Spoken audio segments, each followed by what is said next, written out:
சென்னை தீபாவளி கொண்டாட்டங்களுக்குப் பிறகு சென்னை மாநகராட்சி தூய்மை பணியாளர்கள் குப்பைகளை அகற்றும் பணியில் தீவிரமாக ஈடுபட்டுள்ளனர். இரவு முழுவதும் இடைவிடாமல் பட்டாசு கழிவுகளை சுத்தம் செய்யும் பணிகளில் அவர்கள் ஈடுபட்டனர்.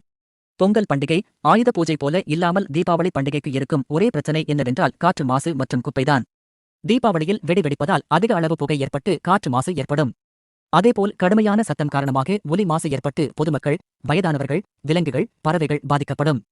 அதிக அளவில் சேரும் குப்பைகளால் சாலைகள் மோசமான காட்சியை அளிக்கும்.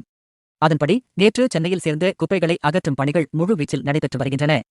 தூய்மை பணியாளர்கள் இரவு முழுக்க பட்டாசு கழிவுகளை அகற்றும் பணியில் ஈடுபட்டுள்ளனர்.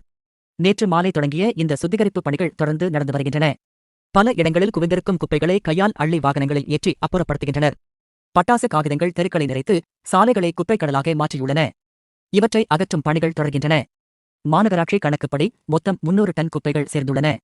நேற்று சென்னையில் சேர்ந்த குப்பைகளை அகற்றும் பணிகள் நடந்து வருகின்றன. நேற்று இரவு வரை சுமார் 100 டன் பட்டாசு கழிவுகள் அகற்றப்பட்டுள்ளன.